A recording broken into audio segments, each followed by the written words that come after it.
conference is being recorded. At this time, I'd like to turn the conference over to Adam Hopkins. Please go ahead. Thank you very much, and good afternoon, everybody. Thank you for joining us. Everyone's doing. Without any further ado, I'd like to turn things over to WWE's Executive Vice President of Global Talent Strategy and Development, Paul Levesque. Hey, everybody. Thank you for joining us today. Appreciate the time, as always. We have a lot of international people on the call as well, which I really appreciate. It's an exciting time right now in a lot of ways with everything happening in the world. Obviously everybody's still trying to put out content in the most effective way possible and the safest way possible, but a lot of things happening in our world, including tonight's NXT show, which will be extremely good. You've got Finn Balor and Velveteen Dream, Johnny Gargano versus Rich Holland, both matches for a spot in the North American title ladder match on Saturday at NXT TakeOver 30. Pat McAfee will be on the show confronting Adam Cole tonight, which will be, I would imagine, verbally explosive and should be very good. But it leads us all to NXT TakeOver 30 on Saturday, and it's hard to believe that the first takeover was May 29th of 2014 from Full Sail.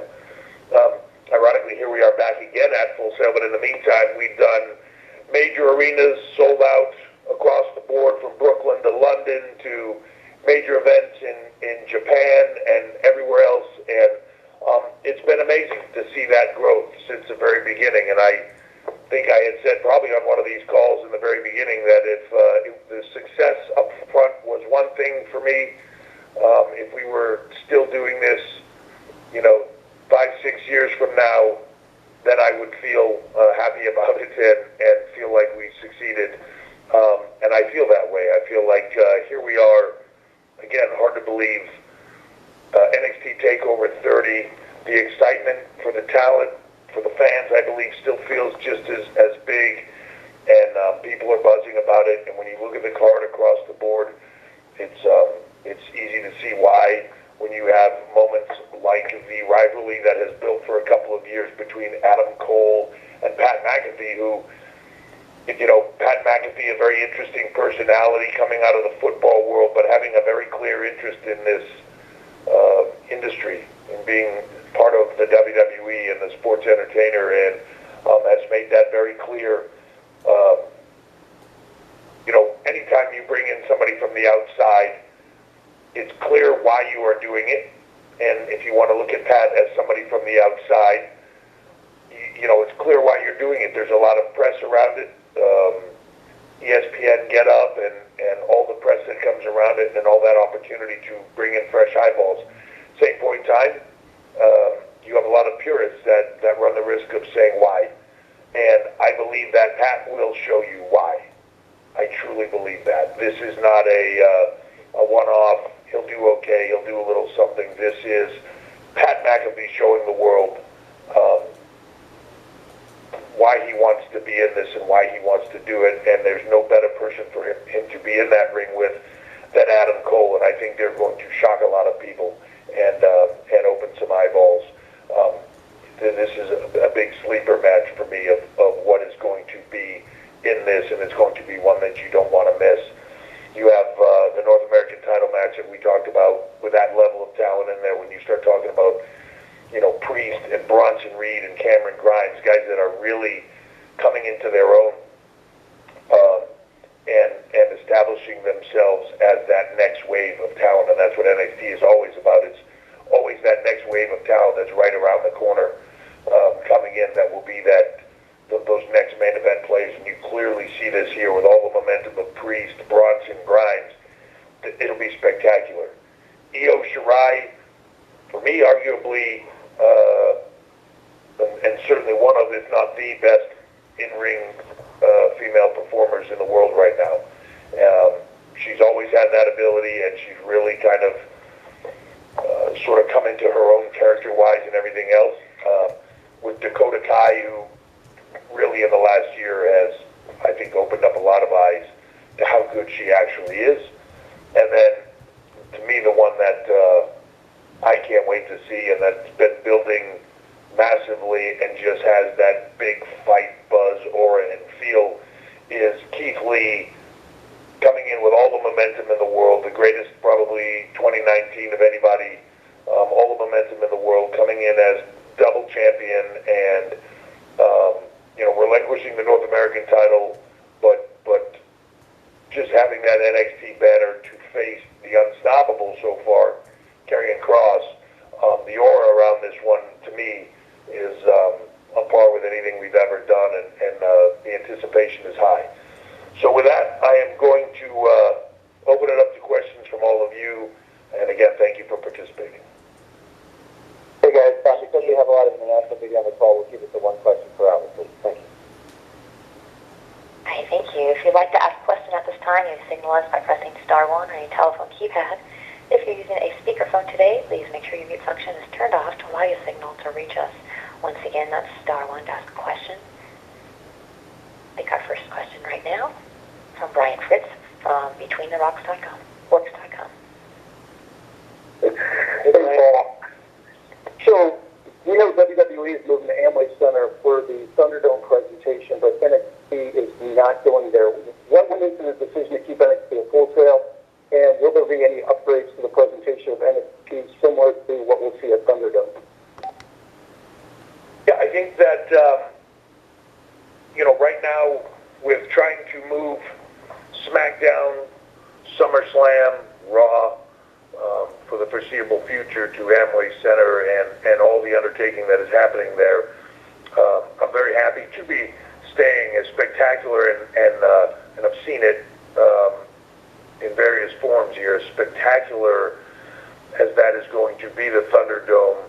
I feel like they have enough on their hands. Right now, our partnership with Full Sail, to me, is probably one of the most important partnerships we have, and I love it there. And right now, we're there. In this environment right now, today, with everything that's happening, you can never say never, so we'll see where that all goes. And, obviously on Friday night, everybody's going to get to see their first shot of the ThunderDome. And I can tell you personally, for me, I can't tell you how much we've missed everyone, our fans, everyone, just seeing everyone and having them be a part of it. And that energy, it's the secret sauce of everything we do. I cannot wait to get them back, whether that's on video or in any other way possible. So the sooner we can do that, the better. And that's for every single thing we do. We are, WWE fans are everything to us. So I look forward to that. But for the foreseeable future, staying in Full Sail, or at least for the immediate future, is where we're at, and we'll see where everything goes. Again, we're figuring all this out just like everyone else is, day by day, and where we can do things to the best for our fans, the safest way for our performers and crew. That's what we will do. Next we'll move to Jason Powell with Pro Wrestling. Hey, Paul, how are you? Hey, Jason. I'm good. How are you? I'm doing well, man. Thank you. You mentioned in a CBS interview that the allegations made against Patrick Clark looked into. There's an online accuser who seems to offer some compelling evidence, and he said that no one from the company has reached out to him. Nia Jax has also had some online negativity in response to what you said. Can you talk about the investigative steps that you guys took? And for that matter, is anyone going to reach out to this accuser? Did you consider this matter closed, or is it still open? So obviously we take all of these things very seriously. Allegations, misconduct of any nature, we take very seriously. I'll stand by what I said on CBS. We looked into it, didn't find anything there in the manner that what we were looking for, and we moved on. But it doesn't change the fact that we take it seriously. If there's something else there, we'll look into it. That goes across the board for anybody. But we've already talked about it, so I'd rather just move on to other topics. Thank you.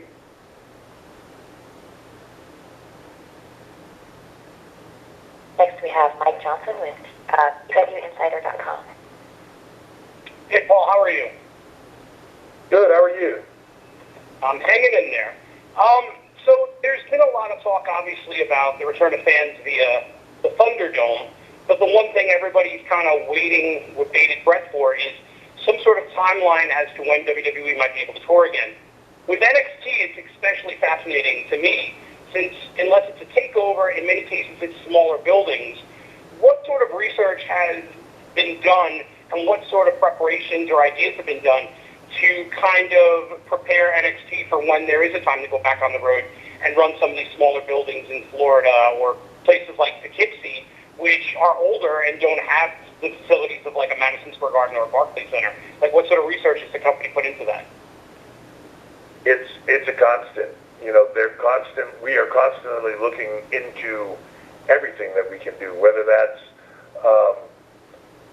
having fans for television, whether that's having fans for live events, whether that is having virtual fans.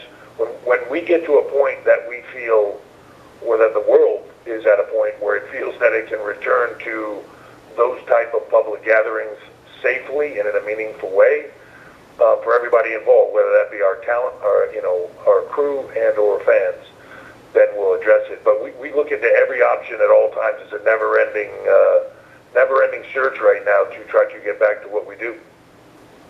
I know with here in New York, with malls, they won't let them reopen until they're retrofitted with ultraviolet scrubbing of air conditioning and things like that.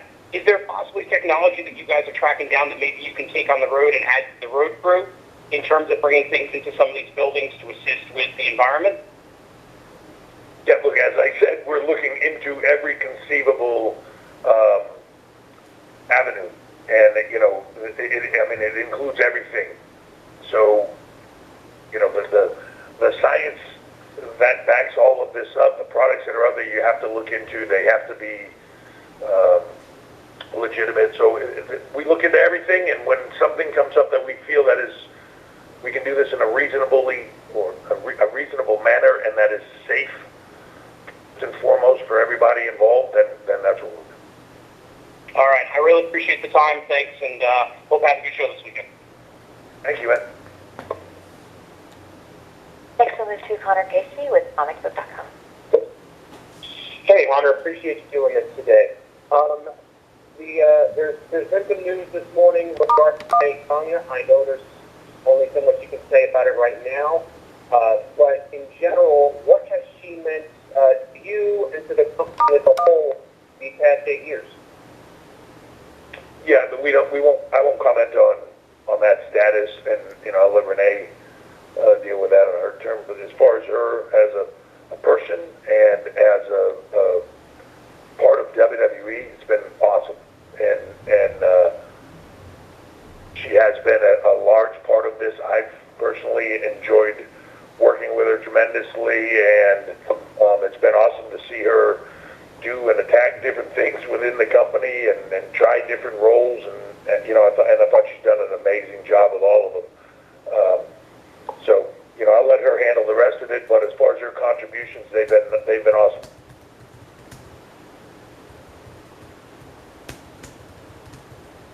We'll move next to Tony Maglio with the Wrap.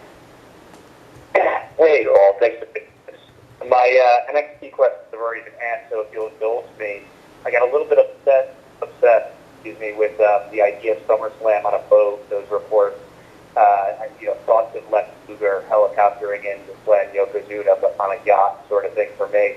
I'm curious if you could tell us how realistic of an option that ever was, if you guys looked into it, and ultimately, as much as I think the ThunderDome idea is awesome, why no SummerSlam on a boat? So every option was looked into. I think that option had about as much chance as all the other options. Everything was looked into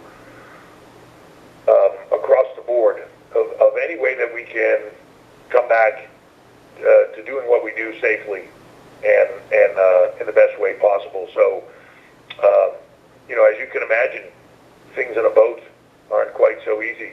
I would imagine, even just the motion of the water or everything else. So there's issues with everything across the board. I think that when you see the ThunderDome concept, when you see SmackDown, when you see SummerSlam in that environment, I think you're going to understand why we went in the direction we did. It's spectacular. I think it's different than anything anybody else is doing out there, the level of it. I think you have read or heard stuff that Kevin Dunn has said about it. One thing about Kevin's team, they never cease to amaze me. So usually when they tell me something is going to be spectacular and then I see it in person, I'm like, wow, you completely undersold it. I think when you get there and you see it, you will understand why we went in the direction we did. Because even if you did it on a boat, there's no fans, there's nobody there, and I think that so that weighs in as a factor as well. Thanks, Paul. Have a great day. Thank you. Next we'll move to Nick Hausman with Wrestling Incorporated. Hi, Paul. Thank you very much for taking the time today. Sure, thank you. I wanted to ask you about NXT alumni Lars Sullivan. He's been sharing some workout videos recently. It has a lot of fans thinking he may be ready for a return. Do you have any update on Lars and where we could maybe see him next, maybe back in NXT? To be honest, you telling me that he's been putting out workout videos online is the first I hear of that. So I have not seen those. To be honest, don't have an update on that. Oh, okay. Well, then, can I ask a quick follow-up then, real quick? Is that all right? Yeah, no, you can actually ask a question. Since I didn't have an answer to that one, go ahead and ask another one. No, that's fine. Another question I had was, there's been reports that Randy Orton's been interested in working with several NXT talent. I mean, obviously he's on a tear right now. Has there been any talks of bringing in Orton to work with NXT, kind of like Charlotte did? Yeah, I mean, look, there's always conversations around stuff. Whether it's people coming down to NXT, whether it's NXT talent making a shift there and doing something there. There's always conversations, but when you're doing 7 hours of live content every week and dealing with it in this environment where that at any given moment things can shift and talent can move or not be available or whatever, it's a domino effect. So changing things and trying to build in things to different days is very, very difficult and a lot more challenging than people would think. So while those options are always there and always discussed, getting them to fruition at this point in time sometimes is a little bit more difficult. But I can tell you this, Randy's a little bit more public about it, and puts it out on social and things like that. But I field calls all day long about talent wanting to do something in NXT and vice versa. So there's a constant there. People see talent. I know it from my end as a performer. When you see talent and you see somebody that's really good and it piques your interest, you think, "Oh, I'd like to work with them." And that's what Randy's doing. Okay, cool. Thank you, Paul. Best of luck this weekend. Thank you. Next we'll move to Dave Meltzer with Wrestling Observer. Hey, Paul, how you doing? Hey, Dave. I'm good. How are you? I'm good. Yeah, I was going to ask, actually, almost everything I had in my notes has sort of been asked, but one thing, you've been doing TV now, pretty much live, but every week for about 10 and a half months, and as far as ratings and just doing television in that type of a schedule, what are like the biggest lessons that you've learned about producing these shows? And also, is there going to be a new head writer for NXT?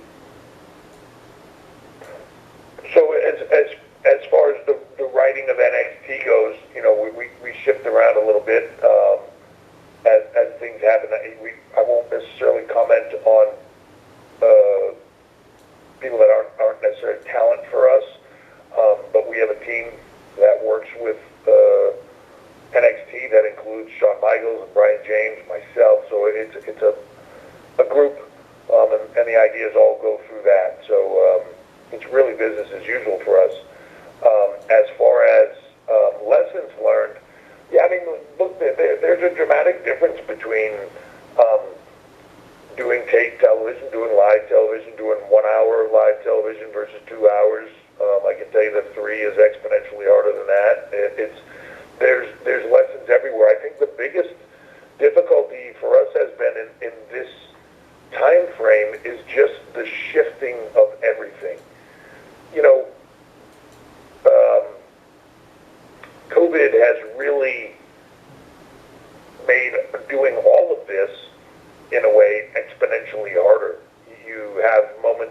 where things change, and nobody's, you can have the best stuff written, and then you're waiting to see if any of it can take place. And when you have multiple brands and it can move people around, and there's been numerous times where, we have great plans for something, and then there's a moment where that person has to go to a different brand for whatever reason, injury, whatever it is, and it changes everything. So the difficulty of dealing with that, and also the difficulty of just not having fans there, keeping the energy level up for talent, which they've done a phenomenal job of. Anybody in this industry that is going out there in a business where we do what we do for that reaction, it's everything we do. It's not like a sport where you look, I'm going to go out there and I'm going to win this game, and I don't care if people like it, don't like it, I'm just going to tune everything out and go do it.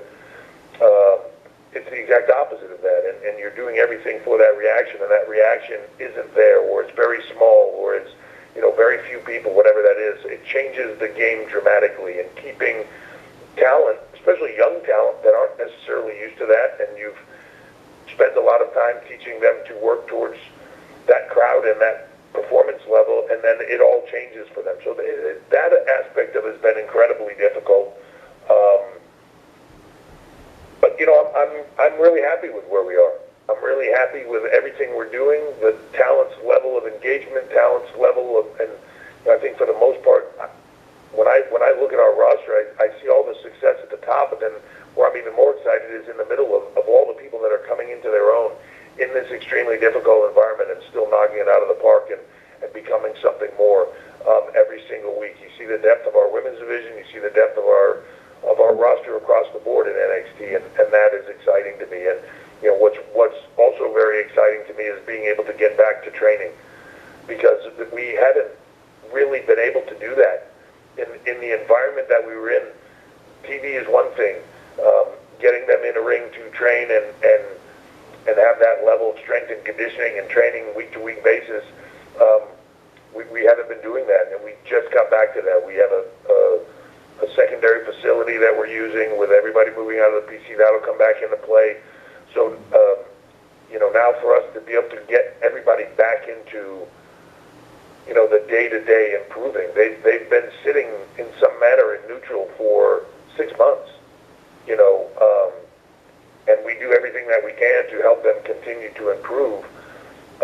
But it's virtual. It's us just talking to them. It's not in there doing it, and that's really now, I think, now it's a different game, and now we can get back to doing what we do in that manner safely, testing everybody, doing everything we can to make them stay safe. But that part of it is very exciting. Thanks.